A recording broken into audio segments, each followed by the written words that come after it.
Joining us now is the Chancellor and President of Liberty University, Jerry Falwell Jr., been under fire for the New York Times and others in the past couple of weeks for some decisions he made. So we asked him to join us today to set the record straight. Jerry Falwell Jr., sir, great to have you with us, Jerry. It's wonderful to be with you. Thank you for having me on.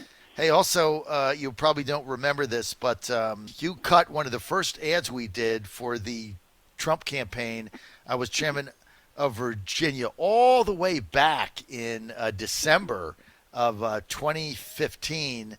You cut two radio ads for us that we played almost every day right up until Super Tuesday, March 1. I want to go ahead and thank you now for the opportunity for that, sir. Thank you. Well, yeah, I sort of remember that, but it's hard to believe it's been that long. I know, time flies. Yeah, now, yeah. Hey, Jerry, the New York Times came down and reported on your campus. They reported there were 12 cases. They hyped it up with lies and fake news. Of course, they had to leave Manhattan, which is the epicenter, the United States, Wuhan, to come down to Lynchburg, Virginia. How many actual COVID positive cases have you had? On campus, zero. Zero? There was one online. We have 100,000 online students. There's one online student who didn't live on campus and wasn't on campus in the weeks before he tested positive. But that's the only one we know of. And our students, it's about 10% occupancy right now, and they have social distancing. They have takeout food. We planned it all out during spring break, and it's just certain students, even though we went to an all online format, because that's what we're really good at, have been for decades. We had certain students that don't have high-speed internet in their homes. They're living in homes with elderly relatives, or they're international students. So we knew there were some who had no place else to go before they go to their summer jobs. And so we found a way to do it safely, and just like many other universities, Texas A&M, UCLA, Virginia Tech, and but none of those schools and hundreds of others who did what we did were singled out, and you can only imagine why. We're conservative, we're a Christian university, and it just shows the hypocrisy. They're willing to come from hot spots like New York and go right past no trespassing signs that we had at every entrance that were there to protect our students and put our students at risk. And so we felt like we had a fiduciary responsibility to go to the police. We did. The police did an investigation, went to the magistrate. The magistrate issued warrants for trespassing, and we're looking at possible defamation suits and other actions against these folks, because it's time somebody held them accountable, and we don't mind being the ones to do it. So, Jerry Falwell Jr., let me get this straight. So, Liberty University on campus has had zero cases. That's zero of COVID-19. Right. You reopened the dorms in order to give some students the opportunity to stay there rather than go home, and maybe there was an elderly person there, or their situation was such that they would have preferred to stay at the school. You had international students that couldn't get out. So you made the decision to reopen the dorms. About 10% of your students stayed or came back after spring break. You planned it out. All the classes are online, so they're practicing social distancing. They're eating the right way. They're doing all the right things, but rather than be at home, they're in your dorms. And as a result of that decision, that was counter to the liberal left-wing mantra, the fake news, basically wanting everything shut down so they can crush Trump in November, which now is, I think, everybody sees as the ultimate goal. So then the New York Times, right in the middle of the biggest epidemic ever in New York City, they send people down, trespass on the university to put your people at risk. But yet there's other colleges that did the whole thing, but they come to Lynchburg, Virginia. How does this make any sense? They came to Lynchburg for one reason, right? What was that? Absolutely, because they don't like our politics. They don't like our faith-based university. And it's just so sad when somebody puts their politics, their ideology ahead of public health. And it just shows you how low the media in this country has stooped. It's embarrassing. Fake news. It's unbelievable. So now you've gotten bad press on the fact that you've filed a complaint, a legal complaint with the Lynchburg and the campus police because Times reporters came down, trespassed, violated signs. And I thought the whole purpose was they wanted to keep people safe. I thought the reason they were upset that you opened the dorms was they didn't want anybody to get the virus and they thought you were putting them at risk. Yet they come from New York City, of all places, to go onto your campus to put people at risk. I mean, does this story make any sense, or is it just me? It's like Rahm Emanuel said, never let a crisis go to waste. Unbelievable. They're all about their ideology, their the socialist ideology, and they'll use any human suffering, any crisis, to further their ends. And that's what we're dealing with. So we've got to be tough. We got to fight back because the enemy is real. They really don't have any care for the well-being of average Americans. They just want power. They're authoritarian. They're like nothing I've seen since go back in history to Nazi Germany. I mean, that's what they remind me of. They just want to control everybody.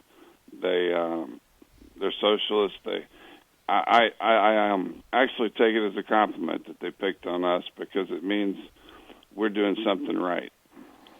Well, obviously they made the effort to come down, and I think I love the fact that you're fighting back because we only get the fake news. Obviously goes one way. Would it be fair to say, and I don't want you to have to name names, but is it fair to say that there are universities with far more active cases than at Liberty University? It has, again, by the way, has 0 active cases. 0.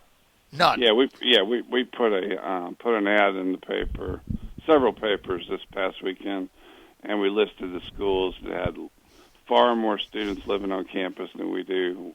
And there's one school, big school, that has 15 active cases on campus. And I don't want to name the name because I got nothing against them, but it's just, why weren't they singled out? It's just, it's crazy. But well, you're singled out because you're a Christian school with Christian values that are counter to the people that run the New York Times. Period. I mean, because there's no other explanation for them coming to Liberty University. None.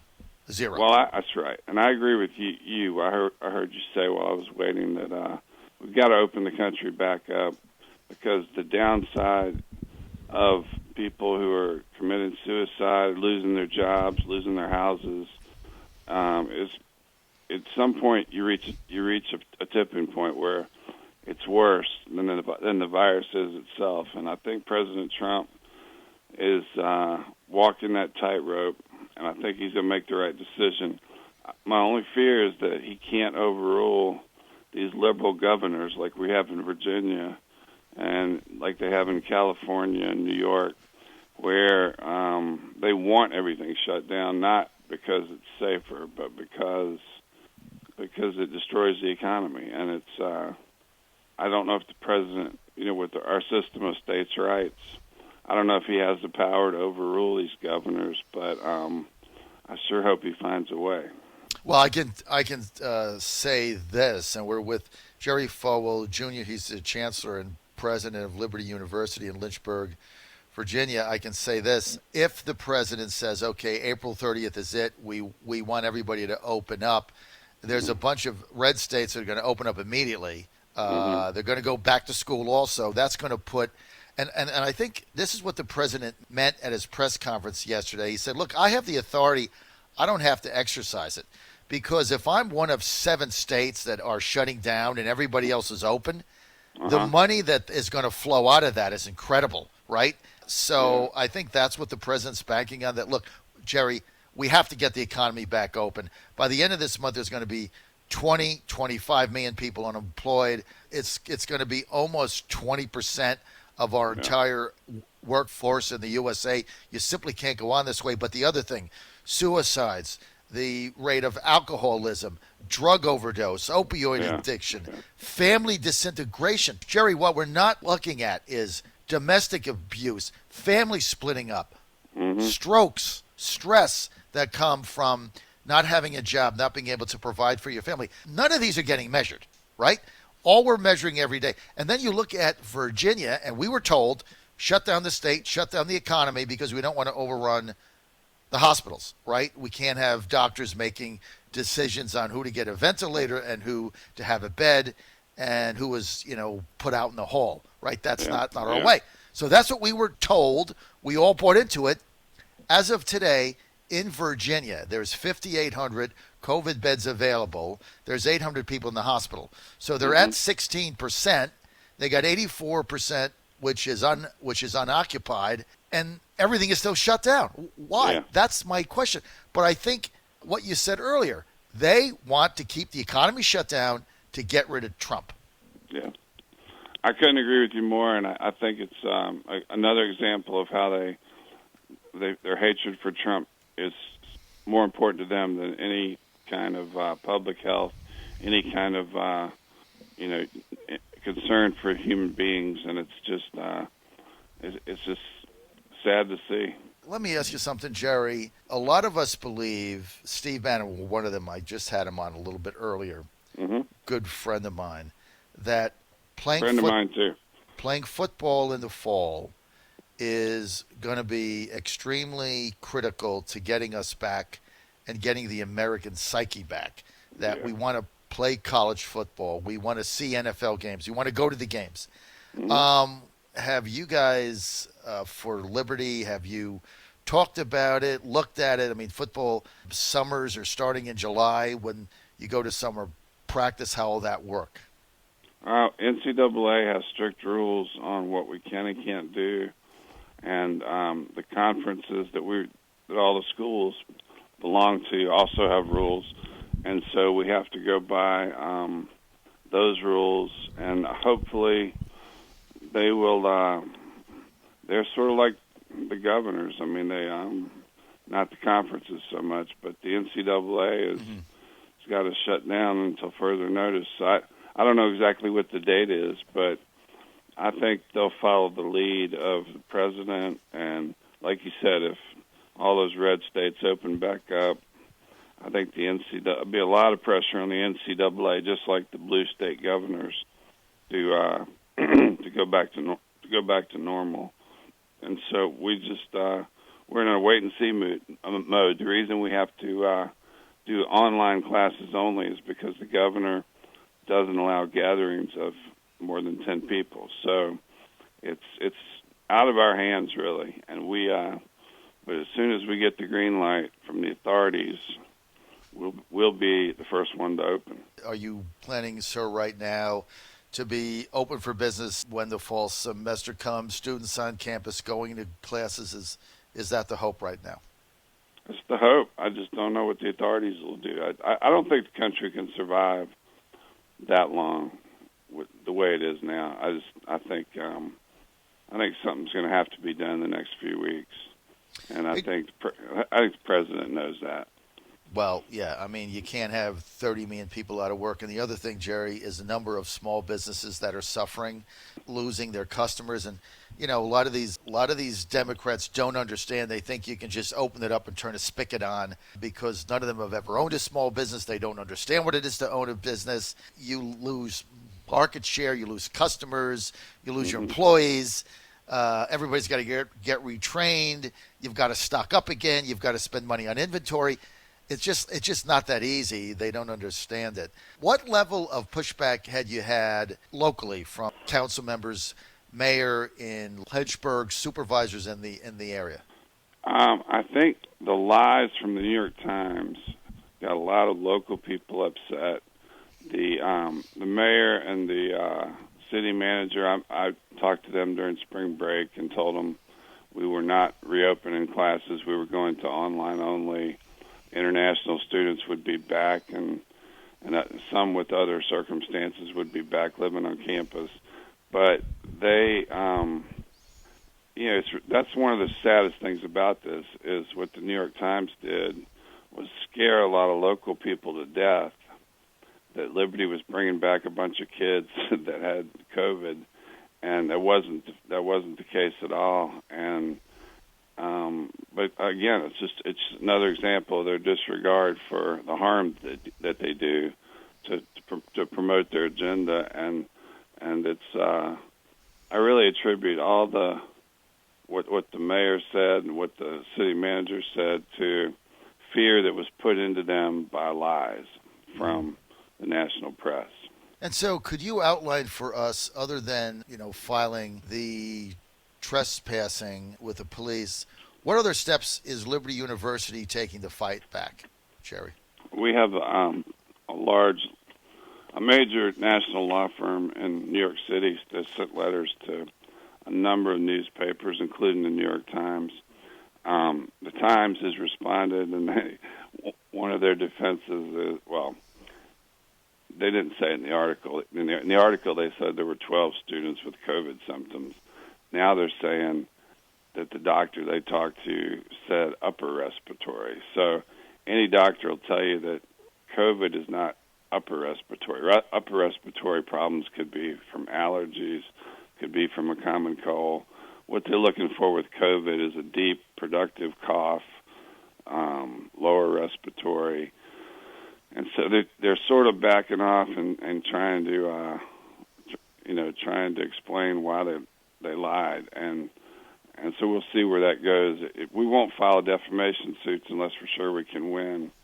But I really think there's a chance in this country that this Supreme Court is going to overturn New York Times versus Sullivan in a not-too-distant future. And I think once that happens, the press is going to be held accountable, and they're going to be forced to tell the truth, because if they don't, they'll be sued out of existence. And that's what we have other options, too. We've got one group that wants to write a book about all the lies that the New York Times has told and these other papers have told about liberty in the midst of a public health crisis, with total disregard for the well-being of the population.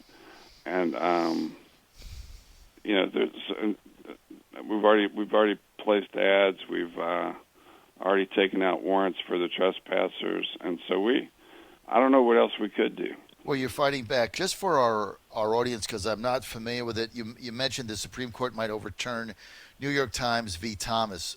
What is that? I don't Sullivan. That's the ruling where and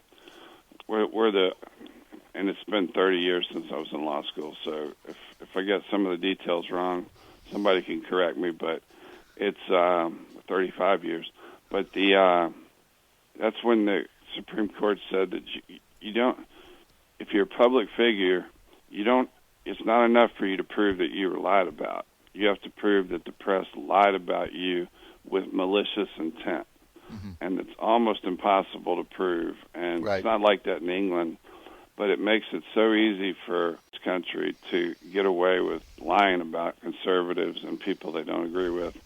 And so it's something. Its time has come. It needs to go. It needs to be like other countries where if the press lies, they're held accountable and they have to pay damages. And so, New York Times versus Sullivan was I don't know what court it was that passed that did that case, but it's what's allowed the press to get away with so much for the last few decades.